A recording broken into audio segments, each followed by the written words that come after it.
ele não se arrependeu.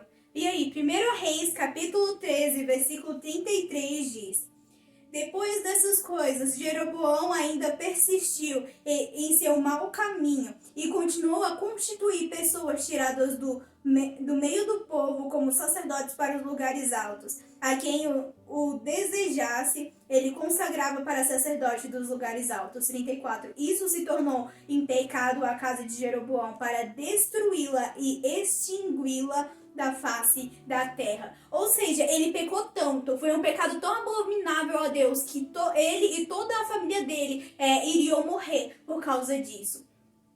E aí mais pra frente, a gente vê o que acontece. Ele pecou contra Deus, não confiou em Deus, não tinha as raízes profundas em Deus, não permaneceu em Deus, não consultou a Deus. E aí,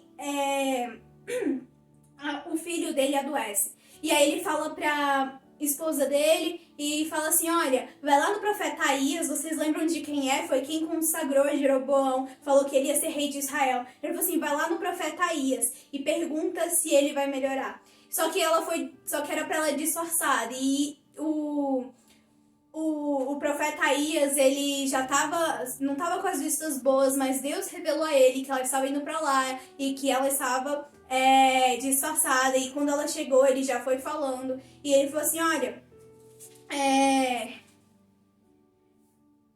você tá aí no versículo 1 Reis, capítulo 14, versículo 7 ao 11, diz assim: Vai e diga a Jeroboão: assim diz o Senhor Deus de Israel: eu tirei você do meio do povo e fiz com que você se tornasse chefe sobre o meu povo de Israel. 8. Tirei o reino da casa de Davi e o entreguei a você. Mas você não foi como meu servo Davi, que guardou os meus mandamentos e me seguiu de todo o coração, fazendo somente o que é reto aos meus olhos. 9. Pelo contrário, você fez o mal, pior do que todos os reis que vieram antes de você. Fez outros deuses e imagens de fundição para provocar minha ira e me virou as costas. 10.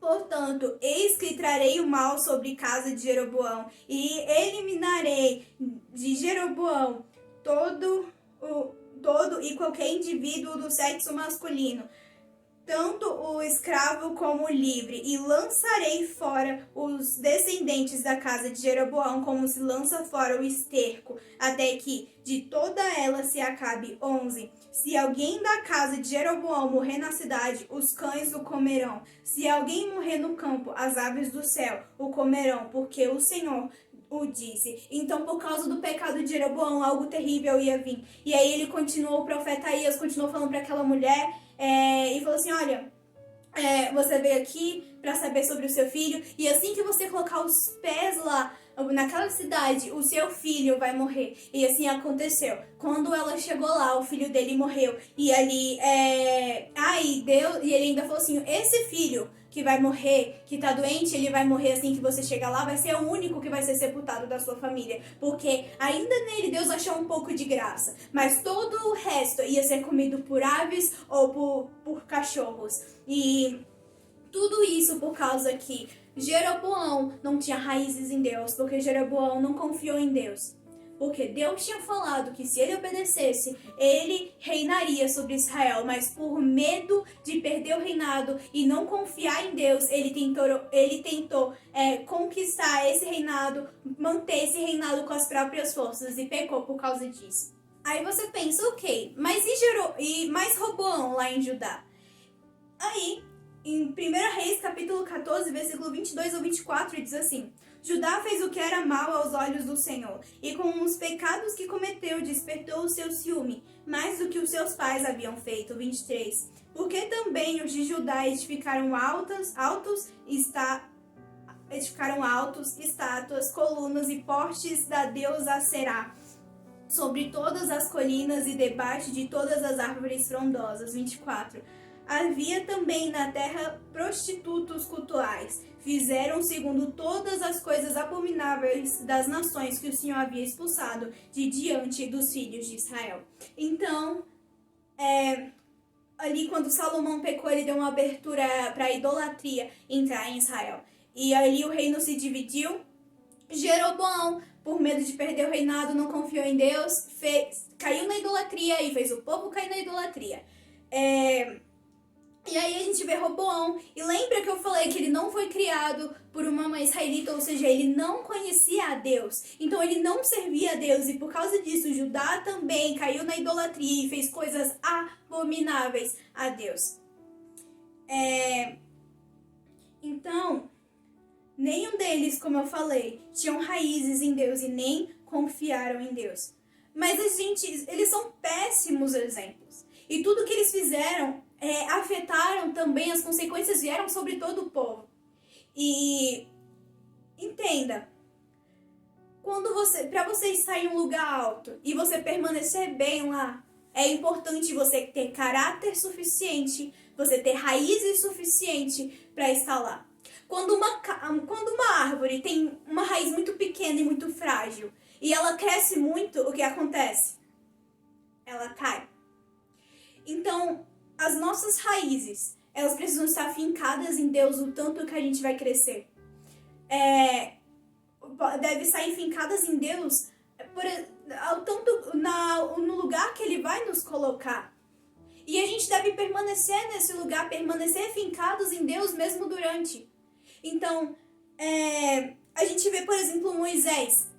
E Moisés, ele passou ali, ele foi embora do Egito, passou 40 anos ali no deserto, até que Deus chamou ele para ir, para libertar o povo de Israel. Mas nesse tempo, Moisés estava sendo tratado. Deus tem grandes planos para você. Deus, ele quer te colocar numa posição. Deus quer que você faça algo para o reino dele. Mas para você fazer isso, primeiro, você tem que ter suas raízes em Deus. Você precisa confiar em Deus. E você precisa ser tratado por Deus. Porque todos eles, o Salomão, o Roboão, o Jeroboão, todos eles pecaram. Porque eles não estavam com o coração fincado em Deus. Porque se eles estivessem com o coração fincado em Deus, eles não tinham desobedecido. Eles não tinham ficado com falta de fé e não confiado. Mas Moisés, a palavra fala que de todos os profetas, exceto Jesus, não houve um profeta maior que ele. Ele conversava face a face com Deus.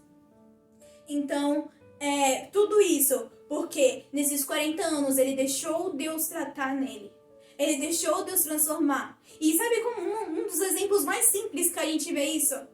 Lá no povo, quando ele estava lá no Egito ainda, e ele viu um egípcio batendo em um hebreu. O que ele fez? Ele matou o egípcio. E a gente já sabe que ele não esperou em Deus, ele não esperou a resposta de Deus, não esperou o direcionamento de Deus para o que ele devia fazer. Mas a gente também vê que Moisés era um cara esquentadinho. Um cara que tinha muita raiva. Mas depois a gente vê no decorrer da palavra, quando depois que Deus chama ele e tudo mais, a palavra fala que ele era o homem mais paciente de toda a terra. E que não tinha, no mundo inteiro, não tinha uma pessoa mais paciente do que ele. E também era, por quê? Porque era necessário muita paciência para o que ele ia fazer. Porque o povo de Israel ali nessa história era um povinho abençoado. Então ele precisava de muita paciência. Então Deus, ele quer te transformar e te dar as ferramentas necessárias para você exercer o que você nasceu para fazer.